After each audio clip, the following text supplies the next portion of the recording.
দত্তাবাদের স্বর্ণ ব্যবসায়ী খুনে রাজগঞ্জের ব্লক সভাপতি সজল সরকার জামিন পেলেন না বারাসত আদালতে। স্বর্ণ ব্যবসায়ী খুনে ব্লক সভাপতি সজল ঘোষকে 13/11/2025 গ্রেফতার করা হয়েছিল। রাজগঞ্জের বিডিও প্রশান্ত বর্মন জামিন পাওয়ার পর কেস তোলার জন্য লাগাতার চাপ দেওয়া হচ্ছে। স্বপন কুমিল্লার স্ত্রীকে কেস তুলে নেওয়ার জন্য লাগাতার হুমকি দেওয়া হচ্ছে। তিনি যাতে বাংলায় না ঢোকে তার জন্য হুমকি দেওয়া হচ্ছে তাকেই। তিনি উড়িষ্যার আত্মগোপন করে আছেন।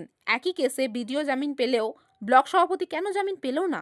তাকে জামিন দেওয়া হোক। সরকারের আইনজীবী বলেন, অপহরণ, খুন ও দেহ লোপাট 3 জায়গায় ব্লক সভাপতির উপস্থিত জানা গেছে। যে ভিডিও ছিল আপনার ব্লক সভাপতিও গ্রেপ্তার হচ্ছে, সেটা নিয়ে কি হলো? উনি বেল ফাইল করেছিলেন এবং সেই আবার পুরনো গ্রাউন্ড যে উনি ছিলেন না ক্রাইমের সময়। তো আমরা এভিডেন্স দিয়ে দেখিয়েছি যে উনি নিউ টাউনে এবং ক্রাইমের বিভিন্ন জায়গাগুলোতে ছিলেন। আমাদের ভিডিওগ্রাফি আছে, মোবাইলের তোলা। আসামিদের মধ্যে একজন আসামি নিজেই মোবাইলে ভিডিও তোলে। আমরা ডিকোডেড টাওয়ার লোকেশন থেকে আরম্ভ করে সিসিটিভি ফুটেজ সমস্ত কিছু রেফার করেছি। আর এই person along with the video equally involve, মার্ডারের সময় ছিল, এই মার্ডারে পার্টিসিপেট করেছে এবং নৃশংসভাবে লোকটিকে মেরেছে। প্রথমে কিডন্যাপিং, তারপর মার্ডার, তারপর বডিটাকে ডিসপোজ অফ করার জন্য ছুঁড়ে ফেলেছে।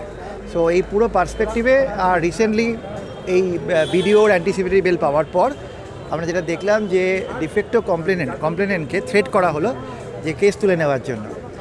তো সেই টু দ্যাট এফেক্ট একটা জিডি করা হয়েছে, সেই জিডির কপিও আমরা কোর্টে জমা দিয়েছি।